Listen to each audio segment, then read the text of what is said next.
This lecture walks you through an example of an informative speech outline. Your outline will have a little more detail to it. And again, it's an outline, it's not a script. The script is the full thing. But I'm hoping from this that you'll see how the parts of the outline should work together. So the introduction in this informative speech would begin with an attention-gain device. And I've decided in this sample speech to talk about growing tomatoes because it's summer, that's what I'm doing, and it's one of the things that sort of kept me a little bit sane, right? So I'm going to have an attention-gain device, thesis, a relevant statement, and a preview. Okay, that's what we've already talked about. So my attention-gain device, so attention is A, and there's A there, would be consider the tomato, red, bright, juicy, sweet, and fresh from your own garden. Right? That's my attention-gain device. Just gets you this. I'm trying to paint a visual image. My thesis then, I'd go right into that. Right, is today I'll explain the easy steps to growing delicious tomatoes in your own yard or on your patio or balcony. Right. So right there, I'm not telling them anything about it. Just telling them what the goal is. Right. Relevance. Right, and I wouldn't say relevance. So I would just go for my.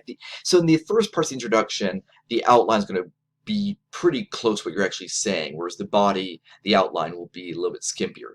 Anywho, right. So I'd say today I'll explain the easy steps to growing delicious tomatoes in your own yard or on your patio or balcony.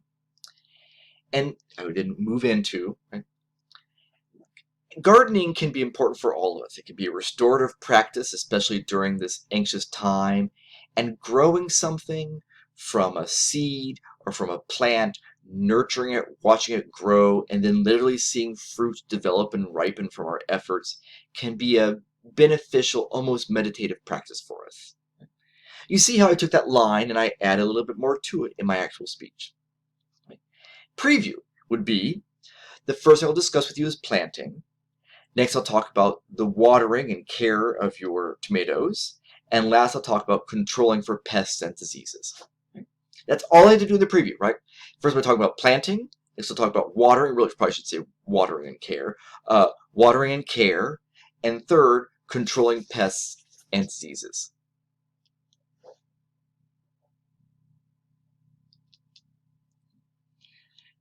From your introduction, you move into a transition. Now, the first transition of a speech is pretty basic. You say something like, let's begin by discussing planting tomatoes. But a transition well, most of us don't drive manual transmissions anymore, but it's that using the clutch to go from one gear to another. It tells us I'm shifting from this topic to the next topic. On your outline, I would like you to, and you see these little doodads here, these greater than, less than signs. On your outline, I would like you to please put your transition statement on the outline and to use these. And I use them because I like the idea that this one says, this is where we've been, and this is where we're going. They're arrows, right? Where we've been, where we're going. As I say, this first transition just is something like, let's begin. Or sort of my first main point, or my first point, or the first lesson I want to give you. Right? In this case, it would be how to plant your tomato.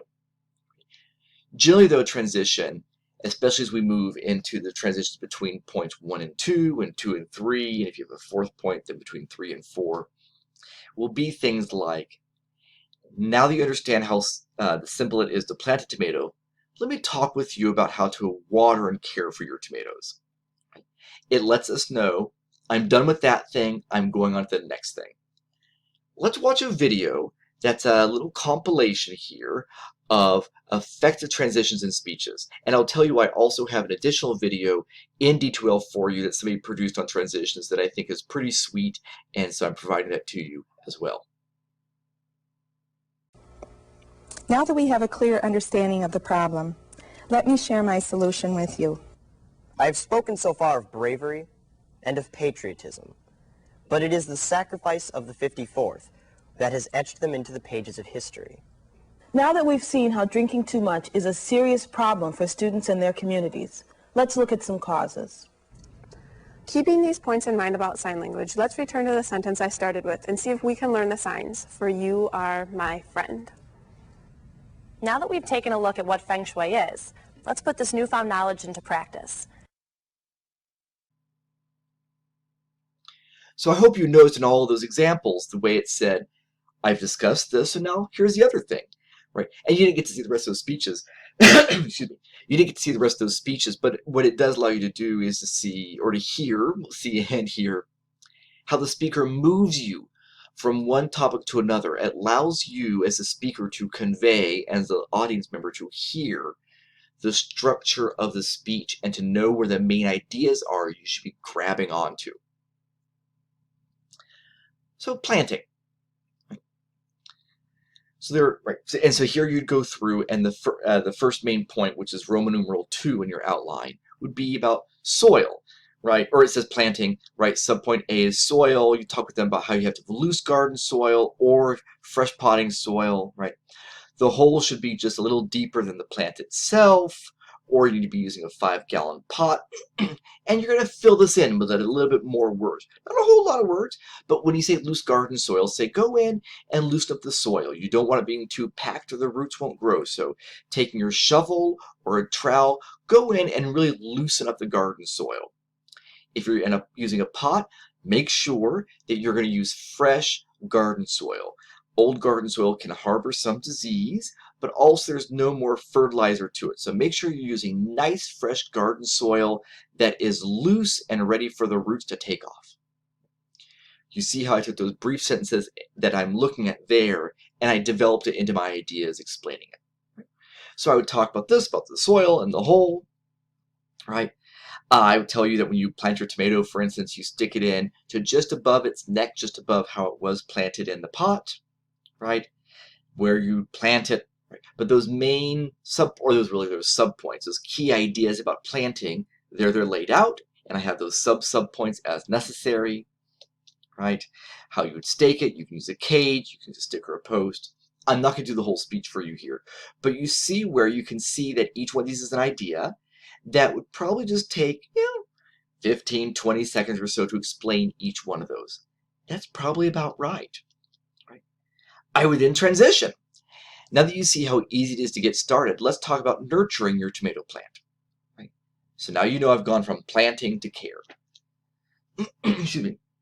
So this is care, the care of your tomato plant, and I would go through and talk about watering it, fertilizing it, keeping it upright, which includes staking it or keeping it in its cage. By the way, keeping it in its cage, tomato plants naturally will fall out of cages to gently put them in. It's one of the things I do every morning in my garden. I go through and sort of tuck everybody back into place. All right. Here's my transition. You've got your tomatoes growing so nice and beautiful. Now we need to talk about protecting them from pests and diseases. Right? It's finesse, right? It tells you, I've done this thing. Now here's the next thing. Right? Pest and disease control. I would talk about aphid, and then you can just blast them off with a good strong rinse from the hose. About the simple soap and water solution. If it's why you have to water in the mornings, which avoids fungal disease, the importance of keeping the leaves dry, any black leaves, getting them out of there because they're disease, it spreads, about keeping the ground clean, which is we call good garden hygiene, right? I'd go over these, right? But there's my points. I'm going to spare you the speech, but those are the points. But you see, again, the level of detail I have on here. It's not everything I'm going to say, but it's all the points and the subpoints I want to make sure I'm covering. Now I'm going to transition again, but I'm moving to my closing. So I say in closing or to review, right? So it's a simple transition. That first and last transitions are pretty simple, right? So in closing or to review, I'd restate my thesis, review my main points, right? Tell people you're going to tell them what you just told them, right? So restate my thesis, review my main points, and I close effectively. So I would say, I've explained how easy it is to grow your very own tomatoes. We've talked about planting, the care of tomatoes, and preventing pest and disease, or managing pest and disease. Now I'm going to close effectively. So consider the tomato. You will find it a labor of love and summer deliciousness. Remember, my opening statement was, consider the tomato, and then I sort of painted this visual picture of it. This is me trying to close effectively. Hey, do me a favor. Do better than me. Make a better closing than me, right? But you get the idea of what I'm saying and what I'm working at here. I hope that's clear to you. I'm going to pause here. The next lecture is going to be on organizing your persuasive speech.